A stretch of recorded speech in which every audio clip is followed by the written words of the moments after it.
So guys, തൈക്കിളവി movie കണ്ടുകൊണ്ടിരിക്കാം എന്നുള്ള ഒരു ഡിസിഷനിലാണ് ഞാൻ വന്നത്. ഒരുപാട് പേർക്ക് അല്ലാത്ത അഭിപ്രായമുണ്ട്. ബിക്കോസ് രണ്ട് തരത്തിലുള്ള ഓഡിയൻസ് നമ്മൾ കാണുമ്പോൾ ഉണ്ടായിരുന്നു. ഒന്ന് തമിഴ് ആൾക്കാരും ഉണ്ടായിരുന്നു, പിന്നെ നമുക്ക് തമിഴ് മനസ്സിലാവും.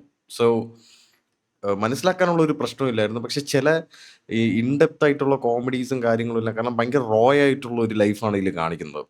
രാധിക ശരത്കുമാർ പുള്ളിക്കാരിയുടെ ദ വേ ഷീ ടോക്സ് എന്ന് വെച്ചാൽ തനി നാട്ടുംപുറത്തുള്ള ഒരു ഒരു ക്യാരക്ടറാണത്. അതായത് നമ്മൾ ഈ ഉൾഗ്രാമങ്ങളൊക്കെ ചെല്ലുമ്പോഴത്തേക്കും അവിടെയുള്ള ചില ആൾക്കാരും അവരെ ചുറ്റിപ്പറ്റി നടക്കുന്ന കുറച്ച് സ്റ്റോറീസും എന്ന് വെച്ചാൽ എല്ലാ സ്ഥലത്തും നമ്മളിത് കണ്ടിട്ടുണ്ട്. എന്ന് വെച്ച് കഴിഞ്ഞാൽ ഒരു പണക്കാരിയായിട്ടുള്ള ഒരു സ്ത്രീ, ഒരു കുറച്ച് എന്താണ് ലൗഡായിട്ടുള്ള ഒരു സ്ത്രീ എന്ന് വെച്ചാൽ അറിയാലോ.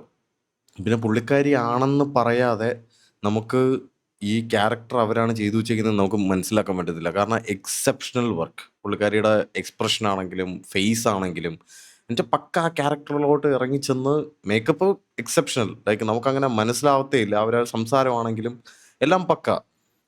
എനിക്ക് ചില ഭാഗങ്ങളിൽ എനിക്ക് കണക്ട് ആവാത്ത എവിടെയെന്ന് ചോദിച്ചു കഴിഞ്ഞാൽ നമുക്ക് ഈ ഒരു എന്താണ് ആ കോമഡീസും കാര്യങ്ങളും എല്ലാം തമിഴിൽ ഈ തനി കോമഡി ഇങ്ങനെയുള്ള പരിപാടിയൊക്കെ വരുമ്പോഴത്തേക്ക്, തനി നാടൻ പരിപാടി വരുമ്പോഴത്തേക്ക് നമുക്കത് കണക്ട് ആവാനായിട്ട് കുറച്ചൊരു ബുദ്ധിമുട്ടുണ്ടായിരുന്നു ഇൻ ദ ബിഗിനിങ്. ലൈക്ക് പിന്നെ കുറച്ച് അങ്ങോട്ട് പോകുമ്പോഴത്തേക്ക് ഈ ആൾക്കാർ ചിരിക്കുമ്പോഴത്തേക്ക് നമുക്കിടയ്ക്ക് ഇതെന്തുകൊണ്ട് ചിരിക്കുന്നു എന്നുള്ളൊരു ഇത് വരും. പക്ഷെ ചില സ്ഥലങ്ങളിലെല്ലാം ഭയങ്കര ആട് തമിഴൊന്നുമല്ല, പക്ഷെ പെട്ടെന്ന് ഇങ്ങനെ പറഞ്ഞു പോകുന്ന ഒരു ഇതാണ്.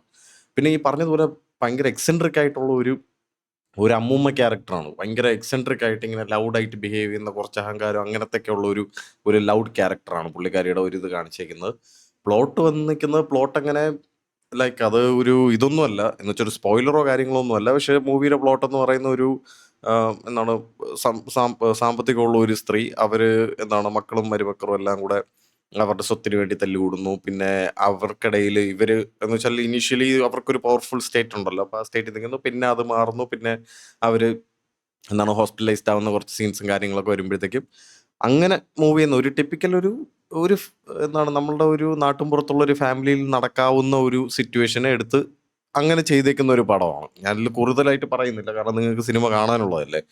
പക്ഷെ നമ്മൾ എടുത്തു പറയേണ്ട ചില കാര്യങ്ങൾ എന്താണെന്ന് വെച്ച് കഴിഞ്ഞാൽ ആക്ടിങ്, മേക്കപ്പ്, പിന്നെ കംപ്ലീറ്റ് ആ മൂവി സെറ്റ് ചെയ്തേക്കുന്നത് കിടിലമാണ് കേട്ടോ. കാരണം നമ്മൾ ആ കണ്ട് ഇങ്ങനത്തെ വെറൈറ്റി മൂവീസ് കാണണം, ഇങ്ങനെ കുറച്ച് ഒരു ഫാമിലി ഡ്രാമ ഇങ്ങനത്തെയൊക്കെ പരിപാടികളൊക്കെ കാണാൻ താല്പര്യമുള്ളവർക്ക് ഇരുന്ന് കാണാൻ പറ്റിയ പടമാണ്. എൻ്റെ അത് എൻജോയ് ചെയ്ത ഒരുപാട് ഓഡിയൻസ് ഉണ്ട്. അതുപോലെ തന്നെ ഈ പുള്ളിക്കാരി കാണിക്കുന്ന ചില കാര്യങ്ങളൊക്കെ എൻ്റെ കുട്ടിക്കാലത്ത് നമ്മൾ ഈ അമ്മൂമ്മമാരൊക്കെ കാണിക്കുന്ന ചില കാര്യങ്ങളൊക്കെ കണ്ട് എനിക്കത് റിലേറ്റ് ആവുന്നുണ്ടായിരുന്നു അതിനകത്ത്. സോ വെൻ ദാറ്റ് കംസ് അപ്പോഴാണ് എനിക്ക് മനസ്സിലായത് ഓക്കെ, ഈ അവിടെ ഇരിക്കുന്ന ഈ തമിഴ് ഓഡിയൻസിന് ഇതിനേക്കാൾ ലൈക്ക് മോർ ആൻഡ് മോർ അവർക്ക് കണക്ട് ആവുന്നുണ്ട്. And personally like I like the movie. പക്ഷേ ഈ ബഹളം ഒരുപാടുണ്ട്. ലൈക്ക് അറിയാമല്ലോ, ഒന്നാമത് ഈ സംസാരിക്കുമ്പോഴത്തേക്ക് അവർ ഇങ്ങനെ ലൗഡായിട്ട് ഈ എപ്പോഴും എക്സെൻട്രിക് ആയിട്ട് ബിഹേവ് ചെയ്യുന്ന ഒരാൾ. പിന്നെ ടുവേർഡ്സ് ഒരു ഹാഫ് കഴിഞ്ഞ് അങ്ങോട്ട് പോകുമ്പോഴത്തേക്കും ഇവരെന്താണ് ഒരു ഹോസ്പിറ്റൽ സിറ്റുവേഷനിലോട്ട് വരുന്നു. പിന്നെ അതിൻ്റെ കുറച്ച് സെൻറ്റി കാര്യങ്ങൾ പരിപാടി ആ ഒരു ലെവലിലോട്ട് അങ്ങനെ അങ്ങ് പോകും. അപ്പം അങ്ങനെ അങ്ങോട്ടൊക്കെ പോകുമ്പോഴത്തേക്കും നമുക്കൊരു ഇനീഷ്യലി ഞാൻ കുറച്ച് എൻഗേജ്ഡ് ആയിട്ടിരുന്നതാണ്. അപ്പോൾ ആ ടൈമിലും ലൈക്ക് ഇതെല്ലാം റിലേറ്റബിൾ ആയിട്ടുള്ള ആൾക്കാർക്ക് ഇപ്പോഴും അവരിങ്ങനെ ഭയങ്കര എൻഗേജ്ഡ് ആയിട്ട് അവരിരുന്ന് കാണുന്നുണ്ട്. പക്ഷേ എനിക്ക് ആ ഒരു ഹാഫ് കഴിഞ്ഞപ്പോഴത്തേക്ക് എനിക്ക് ചെറുതായിട്ട് ബോറടിച്ച് തുടങ്ങിയായിരുന്നു. പിന്നെ ടുവേർഡ്സ് ദ എൻഡ് ഈ വുമൺ എംപവർമെന്റ് പിന്നെ ഇങ്ങനത്തെയൊക്കെ പറഞ്ഞ ഒരു മെസ്സേജ് ഒക്കെ തന്നിട്ട് പോകുന്ന ആ ഒരു പ്ലോട്ടിലോട്ടാണ് ടുവേർഡ്സ് ആ ഒരു മിഡിൽ കഴിഞ്ഞിട്ട് പോകുന്നില്ല. ഇപ്പം നമ്മുടെ ഫോർ എക്സാമ്പിൾ പറഞ്ഞു കഴിഞ്ഞാൽ അമർ ഖുറാൻ സിനിമയിൽ ഇനീഷ്യലി ആ ഫസ്റ്റ് ഹാഫ് എന്ന് പറഞ്ഞു കഴിഞ്ഞാൽ നമ്മൾ ഇരുന്ന് മറ്റേ അങ്ങനെ പണ്ടാരം തുടങ്ങിപ്പോകും. സെക്കൻഡ് ഹാഫ് വരുമ്പോഴത്തേക്കും എന്താ നടക്കുന്നതെന്ന് അറിയാലോ.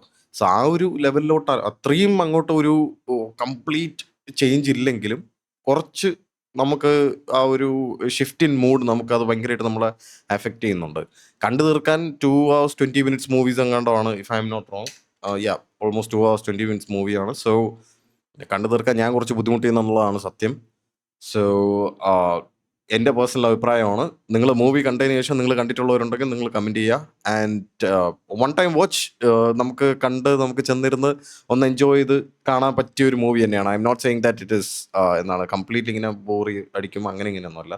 എനിക്ക് ആ ഒരു ഫണ്ണായിട്ട് നമ്മളിങ്ങനെ ഭയങ്കര ലൗഡായിട്ട് പോയിട്ട് പിന്നെ അങ്ങോട്ട് ആ ഒരു ഷിഫ്റ്റ് ഇൻ മൂഡ് വന്നപ്പോഴത്തേക്ക് എനിക്കത് കുറച്ചൊന്ന് പാടുപെടേണ്ടി വന്നു, like to complete the movie.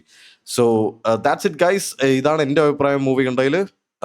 നിങ്ങളുടെ അഭിപ്രായം എന്താണെന്നുള്ളത് നിങ്ങൾ പറയുക. അടുത്ത മൂവിയുടെ റിവ്യൂസ് കാര്യങ്ങളൊക്കെ ആയിട്ട് ഞാൻ ഉടനെ വരും. So I will see you guys next time. By.